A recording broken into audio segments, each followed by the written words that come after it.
Parece, não é solidariedade. Acho que vem até pela incorporação de certas ideias, de que a Libéria, se não me engano, falou mais cedo, que uma empresa disse para ela que a mente dele é criminosa.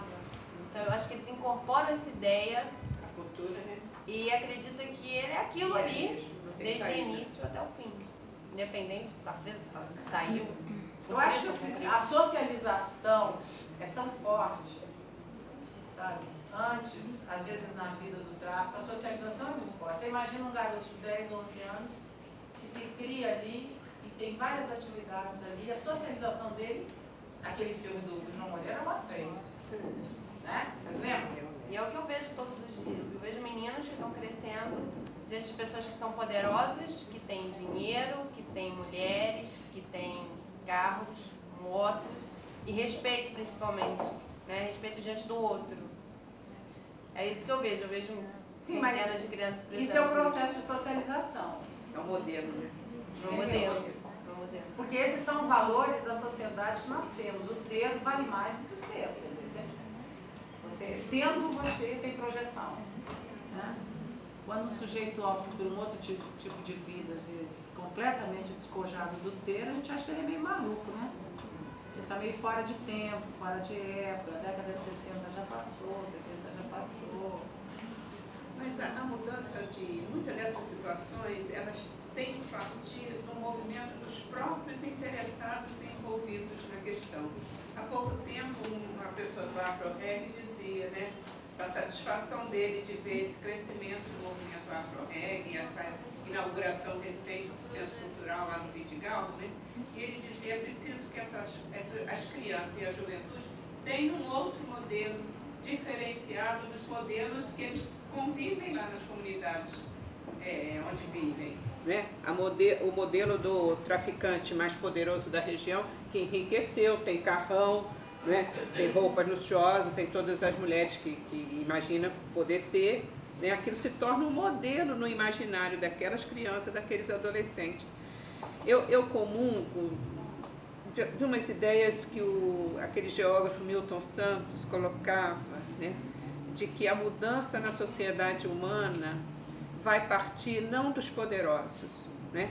Não de quem está no poder e dita regras, mas vai partir do movimento dos não poderosos. É deles que vai partir um processo de mudança.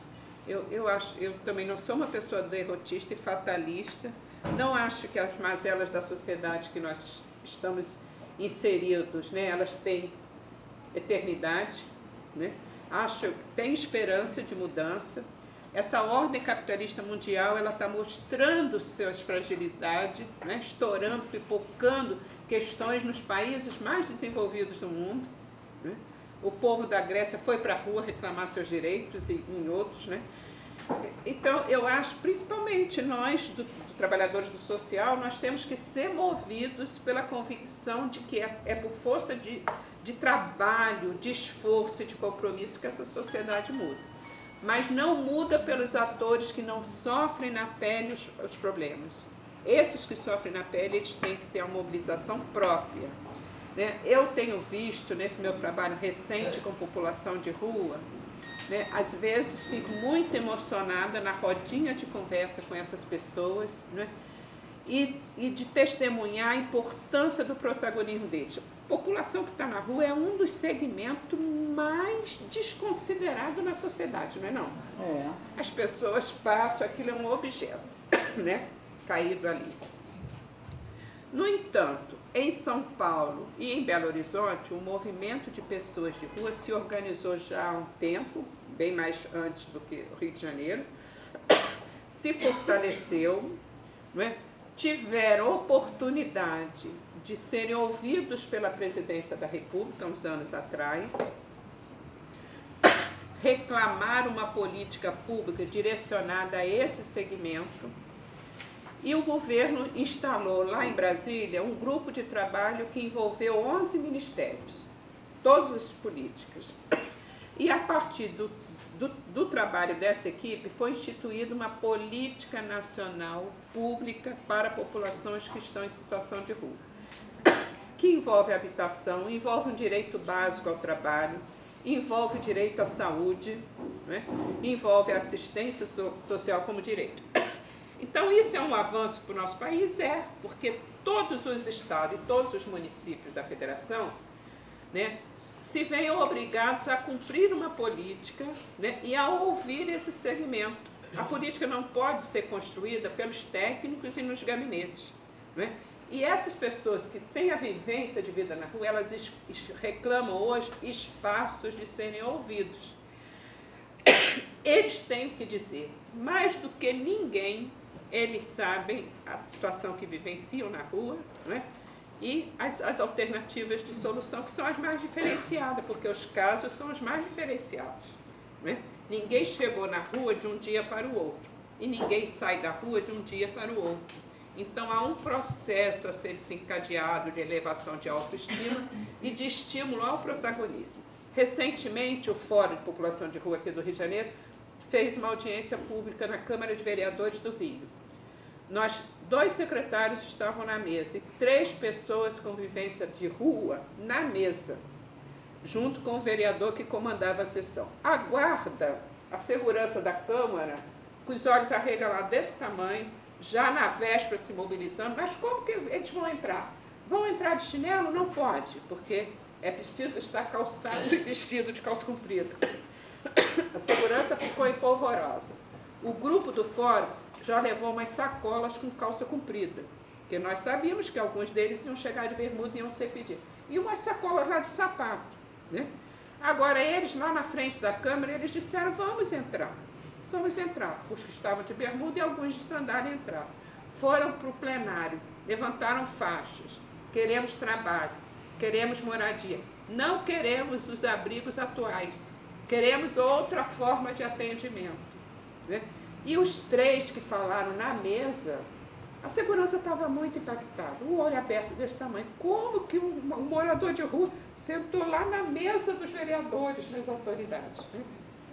Eles vão tumultuar a audiência. Depois o vereador nos disse, ó, uma das audiências mais qualificada, que deu mais resultado, foi exatamente essa audiência. Não houve tumulto, usaram da palavra, emocionaram todos no plenário cheio. Aí um dizia assim, eu caminhei muito de Belo Horizonte para Brasília, porque eles fazem caminhadas e paradas, né? Aí caminhou vários dias para chegar a Brasília, em várias ocasiões. Ele era bem migrante, ia de um lugar para o outro. E agora ele está fazendo parte do Movimento Nacional de Rua e, na época que foi construída lá em Brasília a tal política, eles eram chamados para algumas sessões. E aí foi oferecida a passagem aérea, né? E lá no avião, a comissária chegou, o senhor aceita um lanche?